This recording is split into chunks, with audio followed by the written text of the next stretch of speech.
دیکھیے یعنی یہ تو تسلیم کرنا چاہیے کہ ہم اس وقت ایک وشس سائیکل میں ہیں، اور میرے نزدیک وشس سائیکل میں ہوتا یہ ہے کہ ایک چکن اور ایگ کی بحث ہوتی ہے۔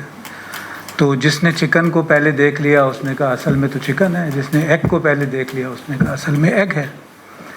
اور یہ غلطی سب سے زیادہ میرا خیال ہے ہم تجزیہ نگار اور ہم انٹلیکچوئلس کر رہے ہوتے ہیں، چونکہ ہوا یہ ہے کہ رفتہ رفتہ یعنی انٹلیکچوئل ایرینا میں اسپیشلائزیشنز ہو گئی ہیں، اور ان اسپیشلائزیشنز کے ساتھ بھی مسئلہ یہ ہے کہ ہمارا جو تھیوریٹیکل فریم ورک ہے وہ باہر کی دنیا سے آتا ہے، اور وہ ظاہر ہے ان کے اپنے تجربات کی روشنی میں بھی بنا ہے، لیکن محض تجربات کی روشنی میں نہیں بنا، ان کا اپنا ایک گلوبل ایجنڈا ہے، اس ایجنڈے کے ساتھ بھی چیزیں ریلیٹ کرتی ہیں۔ تو اگر ہم اس ساری لارجر پکچر کو نظر انداز کر کے اپنے مسائل کو سمجھنا چاہیں گے، اور سولوشن بھی ظہیر ڈار صاحب نے کہا کہ 80% ٹیکنوکریٹس ہیں جو ہماری اکنامی چلاتے رہیں، لیکن آج بھی ان ٹیکنوکریٹس کو کوئی برا نہیں کہے گا، اور ان کے سلیکٹ کرنے والوں کو کہہ دے گا، تو وہ بھی اپنی جگہ ایک فیکٹر ہے، لیکن at the end of the day یہ بات تو بہت زیادہ سمجھنے کی ہے کہ اس لارجر پکچر کو نظر انداز کر کے ہم اپنے مسائل کو حل نہیں کر سکتے۔ دوسرا یعنی آسپیکٹ جس کو میں ہائی لائٹ کرنا چاہوں گا وہ یہ کہ جس طرح کسی ایک انڈیویجول کی صحت کا معاملہ ہوتا ہے، اسی طرح کمیونٹیز کا اور سوسائٹیز کی صحت کا معاملہ بھی ہے۔ یعنی ایک آدمی کو 10 بیماریاں ہو سکتی ہیں، لیکن اگر وہ بیماریوں کو ریکگنائز کر لے اور پھر ان کو حل کرنے کے لیے ذہنی طور پہ آمادہ ہو، جس وقت مریض جو ہے وہ ہمت چھوڑ دیتا ہے تو اس وقت ڈاکٹر کی کوئی دوا اور کوئی علاج اس پہ کارگر نہیں ہو سکتا۔ تو حقیقت میں ایسے لوگ بھی بچ جاتے ہیں کہ جنہیں ڈاکٹر یہ کہتا ہے کہ یہ لا علاج ہے، لیکن سم ہاؤ جو ان کی انٹرنل ایک طرح سے اسٹرینتھ ہے وہ ان کو زندہ رکھتی ہے، اور وہ بالکل چلتے پھرتے نظر آنے لگتے ہیں۔ تو میرے خیال سے یعنی پاکستانی معاشرے کی بھی یا دنیا کا کوئی بھی معاشرہ ہو وہ بھی اسی طرح اپس اینڈ ڈاؤن سے گزر رہا ہوتا ہے، اور ایک سچویشن ہوتی ہے کہ جس میں بہت بڑے بڑے کرائسس ہوتے ہیں، لیکن اصل کرائسس یہ ہوتا ہے کہ وہ معاشرہ ہمت چھوڑ دے اور وہ یہ سمجھنے لگے کہ اب ہم لا علاج ہو گئے ہیں، یہاں سے پھر اس کا علاج نہیں ہو سکتا، کوئی نہیں کر سکتا، جبکہ ایسی قوتیں موجود ہوں اندر اور باہر کہ جو آپ کو لا علاج بنانا ہی چاہتی ہیں۔ تو میرے خیال سے یہ دوسری چیز ہمیں پیش نظر رکھنی چاہیے جب ہم اپنی کسی ریفارم کی بات کر رہے ہوں، کوئی سولوشن کی جانب تلاش کرنا چاہ رہے ہوں چیزوں کو۔ تیسرا یہ ہے کہ بہرحال یہ ایک مجبوری ہے جس دور میں ہم رہ رہے ہیں، اس میں یعنی شارٹ کٹ، اس میں پین کلر، اس میں فاسٹ فوڈ، اس سب کی ہمیں عادت ہو رہی ہے۔ تو ہم چاہتے ہیں کہ ہاں مسئلے تو بہت بڑے بڑے ہیں، لیکن کوئی ایسا نسخہ ہو کہ بس یہ جلدی سے حل ہو جائے۔ جب ظاہر ہے جب آپ اس طرح سوچنا شروع کرتے ہیں تو نہ آپ بیماری کی صحیح تشخیص کرتے ہیں اور نہ اس کا کوئی سسٹینیبل ٹریٹمنٹ آپ کرنے میں کامیاب ہوتے ہیں میرے خیال سے۔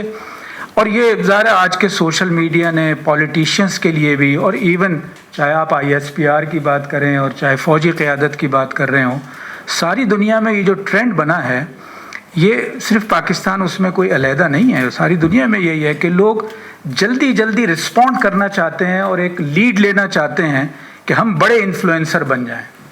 ظاہر ہے کہ یہ ہم جس کرائسس میں ہیں، اور اگر ہم ایک تھنک ٹینک میں بیٹھ کے ایک بہت اہم مسئلے پہ غور کر رہے ہیں تو کم از کم ہم نے تو آئیڈیاز کو جنریٹ کرنا ہے، ہم نے تھاٹ پروسیس کو آگے بڑھانا ہے، تو ہمیں اس غلطی سے گریز کرنا چاہیے کہ ہم کسی شارٹ کٹ کی تلاش میں ہوں۔ اچھا، دنیا میں تبدیلیاں ماضی میں بھی آئی ہیں، آئندہ بھی آئیں گی۔ اس وقت بھی اگر ہم اپنے ارد گرد کے سیناریو پہ نظر ڈالیں یا گلوبل لیول پہ نظر ڈالیں تو بہت بڑی بڑی تبدیلیاں آ رہی ہیں۔ حقیقت یہ ہے کہ ہر تبدیلی کچھ اپرچونٹیز لاتی ہے اور ہر تبدیلی کچھ نئے چیلنجز بھی لاتی ہے۔ تو جہاں امنگ ہو، جہاں قومی جذبہ ہو، جہاں آپ پرو ایکٹیو ہوں، جہاں آپ سولوشن کی طرف سوچ رہے ہوں، تو وہ آپ اس میں سے موقع کو تلاش کر لیتے ہیں، اور جہاں پہلے سے ہمت ہارے ہوئے لوگ ہوں وہ موقع کو تلاش نہیں کر سکتے، وہ تو پھر اس کے اندر اور بیٹھتے چلے جاتے ہیں، اور دوسرے لوگ جو موقع کو ظاہر آگے بڑھا رہے ہوتے ہیں وہ آگے نکل جاتے ہیں۔ تو میرا خیال ہے ہمیں تو دراصل یہ سمجھنا چاہیے کہ آج اگر ہم ایک مشکل صورتحال میں ہیں تو یہ ہمیشہ نہیں رہے گی، لیکن ظاہر ہے اس کے لیے کچھ لوگوں کو ایفرٹ کرنی پڑے گی اور ایک پرو ایکٹیو اور پازیٹیو انرجی جنریٹ کرتے ہوئے آگے بڑھنا ہوگا. تو میرے خیال سے اور باہر کی بات تو ہم بعد میں کریں، لیکن یعنی کم از کم میں سمجھتا ہوں کہ ہم میں سے ہر ایک جو سنسیئر ہے اسے یہ سمجھ لینا چاہیے کہ اگر وہ پازیٹیو انرجی جنریٹ نہیں کر رہا تو وہ ان سارے لوگوں کے ساتھ کھڑا ہے جو پاکستان کو فیلیور کرنا چاہتے ہیں. پاکستان آپ جہاں ہیں پازیٹیو انرجی جنریٹ کریں. اور جیسے زہرا نے بتایا، ہم نے جب یہ پروگرام سوچ رہے تھے تو ہم نے اس آئیڈیا کو سامنے رکھا جسے حجازی صاحب نے مائکرو سکسیسز کہا، لیکن اس آئیڈیا میں دراصل تو میکرو کے لیے لیسنز ہیں. چونکہ اگر فرض کیجئے انشاءاللہ تعالی ہم یہ اس ایکسرسائز کا حصہ بنا رہے ہیں کہ اگر ہم نے یہ 10 انسٹیٹیوشنز ایز این ایگزامپل ہم نے آئیڈینٹیفائی کر لیے اور اس میں سے وہ کامن تھریڈ تلاش کر لیا کہ یہ 10 انسٹیٹیوشنز اس لیے کامیاب ہوئے ہیں کہ یہاں آٹونومی تھی، یہاں ہائر اینڈ فائر کرنے کا اختیار موجود تھا، یہاں فزیکل اسپیس موجود تھی وغیرہ وغیرہ. تو اس کا مطلب یہ ہے کہ یہ پاکستان کے اندر رہتے ہوئے، اسی پور گورننس کے اندر رہتے ہوئے یہ ایک پرسکرپشن ہے جسے سامنے رکھنا چاہیے. اور اگر یہ مائکرو لیول پہ کامیابیاں بڑھیں گی تو یہ میکرو کے لیے راستہ ہموار کریں گی. یہ ایک ون آف دا اپروچز ہے، لیکن اس کا یہ مطلب نہیں ہے کہ مائکرو پہ اکتفا کر لیا جائے. لیکن ہم نے سوچا کہ آج کے سیشن میں اس کو ڈراپ کر لیتے ہیں، وہ انشاءاللہ تعالی جیسے جیسے اسٹڈی آگے بڑھے گی. اور یہ مشکل سے ہمیں 10 منٹ لگیں. ویسے یہ مشکل ہوتا ہے کہ اگر آپ کسی بھی مجلس میں لوگوں سے پوچھیں کہ what is good about Pakistan تو سوچ میں پڑ جائیں گے لوگ. پھر کوئی جو ہے وہ پہاڑ بتانے لگے گا، کوئی سمندر بتانے لگے گا کہ جو ہمارے یعنی یہ فیچرز بڑے اچھے ہیں، اپرچونیٹیز بہت ہیں. لیکن چونکہ حجازی صاحب نے وہ بڑی قیمتی مثال دی تھی اور ظہیر ڈار صاحب آپ نے جو بات کہی اس سے وہ ریلیٹ کرتی تھی کہ 6 مرتبہ اسٹیٹ گیسٹ ہاؤس جو ہے اس کے باہر دھماکہ ہوتا ہے اور اس کی کوئی خبر انہیں نہیں ملتی. تو آخر کوئی تو ہے نا اس کے پیچھے سائنس کہ ہمارے ہاں جو ہے وہ بریکنگ نیوز کے اعتبار سے جو چیز ایک سلنڈر کا دھماکہ ہے اس کی خبر آ جائے گی، لوگ اس کے اوپر پوری عمارت بلڈ کر دیں گے اور اس کے بعد معلوم یہ ہوگا کہ وہ تو سلنڈر کا دھماکہ تھا. تو یہ والے ساری چیز کو نظر انداز کر کے ہمیں آگے نہیں بڑھنا چاہیے. اس کے ساتھ ساتھ یعنی ظاہر ہے جو میرے خیال سے بہت اہم ہے اور ظاہر ہے یہ تقریباً آج کی انٹلیکچوئلس کی ہر مجلس میں ہونے لگتا ہے، یعنی بلیم گیم سے تو مسئلہ حل نہیں ہوگا. ظاہر ہے اس ملک میں اگر کچھ خرابیاں پیدا ہو گئی ہیں، اس معاشرے میں ہو گئی ہیں، ایک درجے میں تو میں بھی قصوروار ہوں نا. کہیں میں نے سچائی سے گریز کیا، کہیں میں نے اپنی کھال بچانے کے لیے کسی دوسرے کو خاموشی اختیار کر لی. تو یہ بلیم گیم اگر شروع ہو جائے تو یہ کہیں نہیں رکے گا، اس میں ہم سب شریک ہیں، لیکن اس سے وہ پازیٹیو انرجی کریٹ نہیں ہوگی. اس کا یہ مطلب نہیں ہے کہ ڈائگنوز نہ کیا جائے، ڈائگنوز کرنا ایک چیز ہے، لیکن بلیم گیم سے تو میرے خیال سے، اور اسی کا جڑی ہوئی بات یہ ہے کہ جرنلائزیشن سے بچنا ہوگا. دیکھیے اگر یعنی میں کوئی یعنی اپنے آپ کو کوئی بریگیڈیئر صاحب تو چلے گئے، ان کی جگہ نہیں بیٹھا ہوا. یعنی ظاہر ہے ہر گروپ آف سوسائٹی جو ہے اس میں ہیروز بھی ہیں، اس میں ولنز بھی ہیں. تو جب آپ کسی ایک گروپ کے بارے میں بات کر رہے ہوں، اس کے ولن کو نظر انداز کر دیں اور دوسرے کے ہیروز کو نظر انداز کر دیں، یہ جرنلائزیشن جو ہے یہ سوسائٹی میں سے پازیٹیو انرجی نکال دیتی ہے. تو ہمیں تو پازیٹیو انرجی کریٹ کرنے والا ہوں اس اعتبار سے جرنلائزیشن سے ہم یہ جان لیں کہ یہ 22 کروڑ لوگوں کا ملک کوئی ایک ادارہ، ظاہر ہے یہ اس ادارے کو بھی سمجھنا چاہیے کہ جو کہتے ہیں کہ ویکیوم ہوتا ہے تو آگے بڑھ کے کوئی فل کر لیتا ہے. نہ کوئی ایک گروپ آف پیپل، نہ کوئی ایک پولیٹیکل پارٹی، ان میں سے کوئی بھی ایک منیمم کامن ایجنڈا پہ اتفاق کیے بغیر اس کو آگے نہیں لے جا سکتا. اب وہ منیمم کامن ایجنڈا کیا ہو، یہ ظاہر ہے گورننس کا بھی ایک عنوان ہے، یہ پالیٹکس کا بھی ایک عنوان ہے جس پہ سوچتے رہنا چاہیے. یہ بھی ایک ضمنی بات کے طور پہ میں دہرا رہا ہوں، ہم سب اس بات سے واقف ہیں کہ ہمارا ڈسکشن اگر پرابلم اورینٹیڈ رہے گا تو ہم کچھ کنٹریبیوٹ نہیں کر سکیں گے. سولوشن اورینٹیڈ کی طرف آنا ہے. اچھا یہ مشکل کام ہوتا ہے نا، پرابلم کو تو آپ بیان کرتے چلے جائیں. اور میں نے بعض اوقات اپنی نجی گفتگوؤں میں لوگوں کو چیلنج کیا کہ اچھا آپ کی آدھے گھنٹے کی میں نے گفتگو سن لی کہ یہ پرابلمس ہیں، ناؤ لیٹ اس ڈسکس کہ کیا سولوشن ہے. وہ اگلے فقرے سے کہیں گے میں آپ کو بتاؤں گا، اس کے بعد پھر پرابلم کو ریپیٹ کرنا شروع کر دیں. یہ ہماری سوسائٹی میں اس وقت ایک بہت، دوسرے الفاظ میں یہ کلچر کا مسئلہ ہے. بالکل گراس روٹس پہ جا کے ہمیں کلچر کو چینج کرنا ہے، اور وہ ظاہر ہم میں سے ہر ایک اپنے انڈیویجول لیول پہ بھی کرے گا. اور یہاں ٹیچرز بھی ہیں، یہاں لکھنے والے لوگ بھی موجود ہیں. ہم اس رپورٹ کو بھی جب تیار کر رہے ہوں گے تو آگے شیئر کریں گے لارجر اسکیل پہ، اور یہ کوشش ہونی چاہیے کہ یہ ایک پورا کلچر. اسی سے جڑی ہوئی بات یہ ہے کہ ٹرسٹ کا بہت ذکر آیا اور میرے اس سے اتفاق ہے کہ اگر آپ صرف گورنمنٹ کی بات کر رہے ہوں تو گورنمنٹ کا کوئی بھی انسٹیٹیوشن ہو اس وقت لیک نہیں بلکہ ایبسنس آف ٹرسٹ ہو گیا ہے. یہ بات درست ہے اور یہ بات بھی درست ہے جو بریگیڈیئر صاحب کہہ رہے تھے کہ جب آپ اسی ایبسنس آف ٹرسٹ کی صورتحال میں لوگوں سے پوچھیں کہ آپ کے خیال میں ان فالوئنگ انسٹیٹیوشنس میں سے کس کے اوپر آپ کا زیادہ ٹرسٹ ہے تو یہ بات صحیح ہے کہ آرمڈ فورسز تو ون آف دا یعنی ٹاپ لسٹ میں ہوتی. نہیں عوام ہے, یہ عوام میں سروے ہوتا ہے نا. اور یہ گیلپ کی انہوں نے مثال دی تھی 2022 کے سروے کی. یہ صرف گیلپ کا نہیں ہے, یہ باقی جتنی بھی یعنی سروے ریسرچ آرگنائزیشنز ہیں جو پبلک اوپینین کو کرتی ہیں. یہ ضرور ہے کہ جس میں تمام اسٹیک ہولڈرز کو یہ سوچنا چاہیے کہ اگر آج سے 20 سال پہلے وہ 60 اور 70% پہ ٹرسٹ لیول تھا تو آج بے شک وہ سب سے زیادہ ہو لیکن آخر 40 کیوں رہ گیا. یہ سوچنے کا عنوان ہے. لیکن یہ بات تو صحیح ہے. لیکن میرے خیال سے یہ میں اپنی پہلی بات سے جوڑنا چاہوں گا کہ اصل میں تو اپنے اوپر ٹرسٹ ہے نا, ایز این انڈیویجول کہ میں کچھ کر سکتا ہوں چاہے میں کسی بھی کیپیسٹی میں ہوں, ایز این انسٹیٹیوشن جہاں پر بھی آپ ہیں, اور ایز اے نیشن. تو یہ ٹرسٹ جو ہے دراصل تو کسی ایک فورم پہ کسی ایک انسٹیٹیوشن پہ نہیں بلکہ ایز اے نیشن اپنے آپ کو ٹرسٹ کرنا پڑے گا. اچھا بات میں چند دن پہلے بھی ہمارے دوستوں کے درمیان بات ہو رہی تھی تو میں نے یہ اگزامپل دی کہ آج کل ہماری کرکٹ ٹیم جو ہے یہ بار بار یہ بتا رہی ہے کہ اگر آخری گیند تک لڑو گے تو شاید جیت جاؤ گے. اچھا کرکٹ بھی تو ہماری ون آف دا سکسیسز ہے نا بھائی. یعنی مطلب یہ کہ کیسے ہو گئی, اس کے پیچھے بہت سارے ایلیمنٹس ہوں گے, اس کے اوپر بحث ہو سکتی ہے کہ آپ آگے نہیں بڑھے دوسرے پیچھے ہٹ گئے, اس کے اندر کئی باتیں ہو سکتی ہیں. لیکن at the end of the day یہ پاکستان کے لوگوں کی ون آف دا پرائڈس ہے. لیکن جو ہماری پرائڈ ہوتی ہے اس کو تو ہم یعنی فار دی سیک کیا فار گرانٹیڈ لے لیتے ہیں, ہم اس کے اندر سے لیسنز ڈرا کرنے کی کوشش نہیں کر رہے ہوتے. تو میں اس کی طرف توجہ دلانا چاہوں گا. باتیں اور بہت ساری ہو سکتی ہیں لیکن یہاں پھر میں وہ ایکسٹرنل ڈائمنشن کو دہرانا چاہوں گا. یعنی یہاں وہ کسی دوست نے افغانستان کی مثال دی تھی. اچھا تو یہ تو کوئی ایسے تو نہیں ہو گیا کہ آؤٹ آف بلو پاکستان اور افغانستان کمپیئر ہونے لگے ہوں. ظاہر ہے اس کو 2013 تھا 14 تھا جب ایف پاک کے نام سے پاکستان کو بریکٹ کیا گیا. اس کے اسٹریٹجک ڈیزائن ہوں گے, پولیٹیکل ڈیزائن ہوں گے, لیکن پاکستان کو, اور مجھے اکرم ذکی صاحب یاد آتے ہیں, شاید میں نے بعض اور مجلسوں میں بھی کہا, اکرم ذکی صاحب یہ کہتے تھے کہ جب ہمیں ساؤتھ ایشیا کا حصہ بنایا جاتا ہے تو ساؤتھ ایشیا کا حصہ بن کے آپ ہمیشہ ہندوستان سے چھوٹے رہیں گے. Hindustan will always be at number 1 size میں وغیرہ وغیرہ. تو پاکستان تو اتنا ہی سینٹرل ایشیا کا حصہ بھی ہے, پاکستان اتنا ہی ویسٹ ایشیا کا حصہ بھی ہے. تو یہ جو ان قوموں کا ذہن ہوتا ہے اور اپنے اوپر اعتماد ہوتا ہے, اس کا بڑا گہرا تعلق ہے آپ کی سائیکی کیسے بنتی ہے. تو ہمیں کسی نے پش کیا کہ آج سے آپ افغانستان اور پاکستان ہمارا ایک پالیسی ایک طرح سے ایجنڈا ہے, اور اس کے نتیجے میں آہستہ آہستہ اب ہم بھی بہت ساری چیزوں کو سوچتے. پھر میں یہ انٹرنیشنل رینکنگ پہ بھی بات کرنا چاہوں گا اسی سلسلے میں.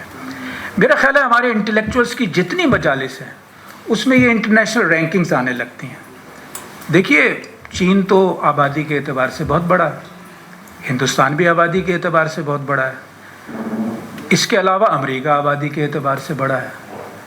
اچھا تو یہ تو باقی 50-50 لاکھ کے ملک ہیں بھائی.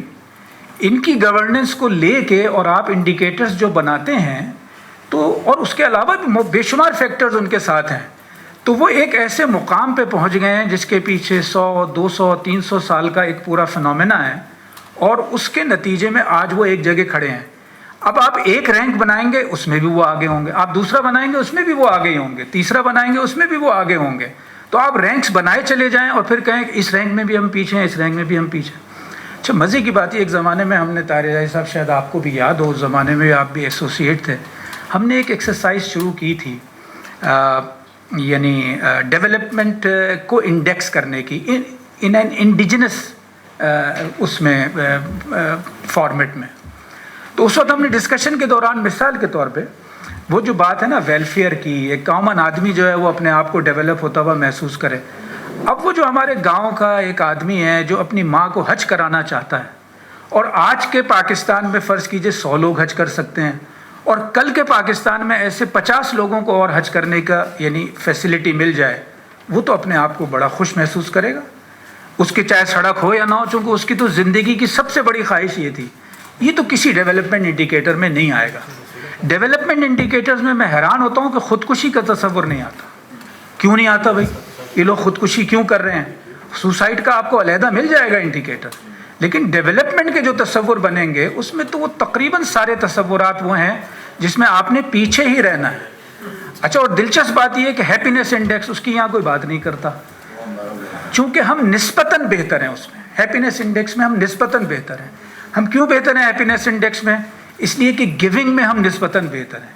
اس لیے کہ ہمارے ہاں جب یہ سوال کیا جائے کہ اگر تم کسی مصیبت میں پڑ جاؤ تو کیا تمہیں امید ہے کہ دائیں بائیں سے کوئی تمہاری مدد کر دے گا؟ تو اس میں ہمارے لوگ آگے ہیں. اچھا، اور یہ کنسسٹنٹلی 2011 سے شروع ہوا ہے. کوئی ایک سال ایسا نہیں ہے جس میں انڈیا ہم سے آگے ہو. انڈیا ہمیشہ ہم سے پیچھے ہے.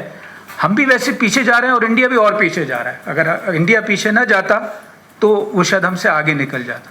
اچھا، تو یہ ہیپینس انڈیکس جو ہے، اگین جب آپ اس میں جائیں گے تو جی ڈی پی میں تو ہم چھوٹے ہیں، تو جی ڈی پی میں ہم پیچھے ہی رہیں گے. لیکن جب آپ یعنی گیونگ میں آتے ہیں تو آپ اس میں آگے نکل جاتے ہیں. تو ہر سوسائٹی کے اپنے فیچرز ہیں، اس کی اپنی ایک طرح سے ساخت ہے.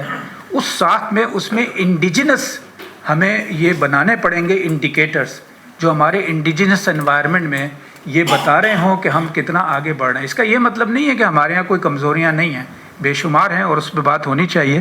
لیکن یہ نظر انداز نہیں کرنا چاہیے کہ یہ جو ایکسٹرنل ڈائمنشن ہے اس میں اکنامک انٹرسٹ بھی ہیں، اس میں جیو پولیٹیکل انٹرسٹ بھی ہیں، اس میں اسٹریٹجک انٹرسٹ میں بھی ہیں، اور اس میں یہ ممکن نہیں ہے. اور دیکھیے، حامد صاحب نے ہمارے یہاں خود کئی، ہمیں یہ جو لیونگ اسکرپٹ کا پہلے ذکر آیا، حامد صاحب نے خود کئی ایگزامپلس بتائیں کہ جو لونز ہم لے رہے ہیں، جو سپورٹ ہم لے رہے ہیں ورلڈ بینک سے اور باقی اداروں سے، اس کا یعنی at the end of the day جب ایگریمنٹ ہو رہا ہوتا ہے تو کیوں ہوتا ہے؟ وہ اپنے آپ پروجیکٹ بنا کے لاتے ہیں اور اس پروجیکٹ کو ہمارے یہاں اس لیے خرید لیا جاتا ہے کہ ہمیں اس وقت کچھ خاص ڈالر چاہیے. اچھا، چند دن پہلے ہم نے یہاں صحت سہولت پروگرام پہ ایک زیادہ ڈیٹیل ڈسکشن کیا. وہ بھی کوئی آئیڈیل پروگرام نہیں ہوگا، اس میں بھی بہت ساری کمزوریاں ہوں گی، لیکن اس آدمی کو جس کو صحت کی سہولت نہیں مل رہی تھی، اسے جب یہ اطمینان ہو جائے کہ 10 لاکھ روپے سال میں تمہارے پاس موجود ہیں اور تم کسی بھی ہاسپٹل میں جا کے علاج کروا سکتے ہو، اس کے لیے تمہیں صرف شناختی کارڈ چاہیے، تو اس کا جو سیٹسفیکشن لیول ہے وہ تو بہت بڑھ جاتا ہے. یہ دلچسپ بات ہے کہ اس میں زیرو ایکسٹرنل سپورٹ ہے، زیرو ایکسٹرنل سپورٹ، تو وہ تو ظاہر چل رہا ہے. دوسری بات کیا ہے اس میں؟ دوسری بات یہ ہے کہ وہ سب سے پہلے پنجاب گورنمنٹ نے، یا پنجاب میں اس کا پائلٹ پروجیکٹ ہوا تھا. کب؟ 2013 میں. دوسرے الفاظ میں سکسیسو گورنمنٹس اسے لے کے چل رہی ہیں، جو پولیٹیکل انٹرسٹ اس میں سے کوئی لینا چاہے تو یہ جو کنسسٹنسی ہے، یہ جو کنٹینیوٹی ہے، ان اے وے ایک ایسا پروجیکٹ کہ جس میں مختلف حکومتیں مل کے کام کر رہی ہیں یا اس کو کنٹینیو کر رہی ہیں. وہ سندھ میں ابھی تک بائی دا وے نہیں ہوا، سندھ میں صرف تھرپارکر میں ہوا ہے. تو یہ کانٹیکسٹ پورا سامنے رکھ کے ہمیں بات کرنی چاہیے. میرا خیال ہے وہ آپ کی مثال جو ہے اس کو اتنا دہرانا چاہیے کہ میڈیا کا رول جو ہے وہ کیا ہے. ظاہر ہے کہ میڈیا پہ بڑی انویسٹمنٹ کی گئی ہے اور 20 سال کے دوران تو غیر معمولی انویسٹمنٹ کی گئی ہے، اور کبھی اس کو بھی علیحدہ سے ڈسکس کرنا چاہیے کہ کن لوگوں نے کی ہے انویسٹمنٹ اور کس طرح کی گئی ہے. اور یہ بھی اس کا پہلو ہے کہ وہ جو بادشاہ کی کہانی ہم بچپن میں پڑھتے تھے نا، جس کی جان طوطے میں ہوتی تھی، تو میڈیا تو دراصل اسپانسرشپ کے بغیر یا ایڈورٹیزمنٹ کے بغیر زندہ ہی نہیں رہ سکتا. تو جو اس کی اسپانسرشپ دے رہا ہے اور جو اس کو ایڈورٹیزمنٹ دے رہا ہے وہی لے کے چلے گا.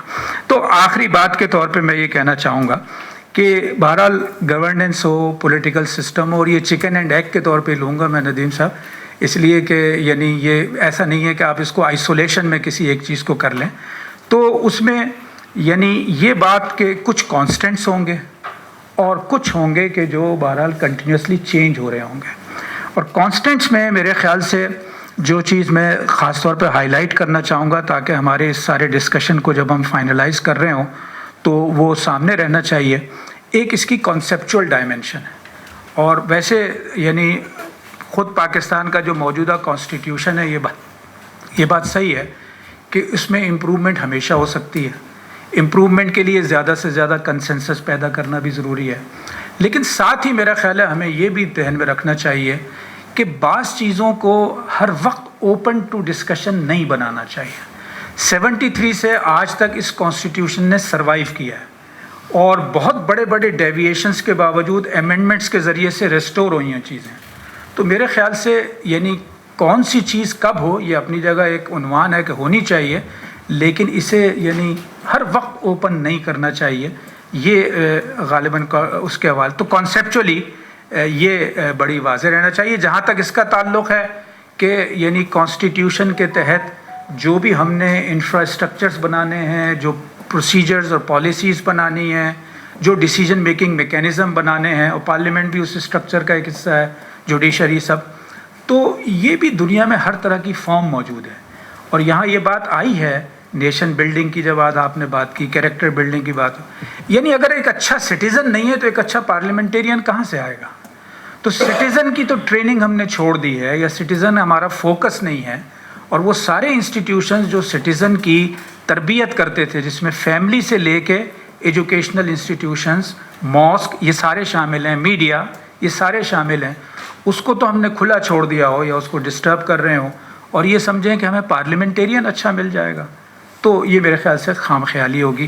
تو ایک کانسیپچول لیول اور اس کے ساتھ ساتھ کانسٹیٹیوشنل ڈائمنشن ہے.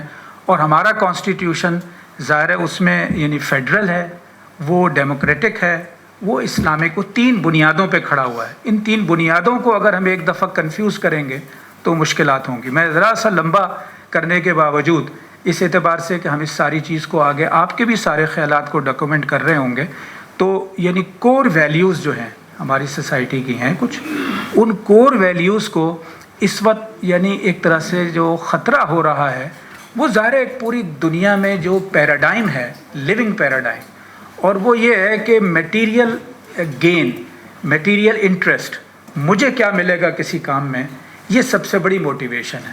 ظاہر ہے یہ ہمارے اس ویلیو فریم ورک سے ٹکراتی ہے کہ جس ویلیو فریم ورک میں یہ کہا گیا کہ تم گھر میں بچوں کے لیے پھل لاؤ تو اس کے چھلکے باہر نہ پھینکو، بچوں کو سمجھاؤ کہ چھلکے باہر نہ پھینکیں تاکہ اس سے پڑوسی کے بچوں کو تکلیف نہ ہو، انہیں محرومی محسوس نہ ہو.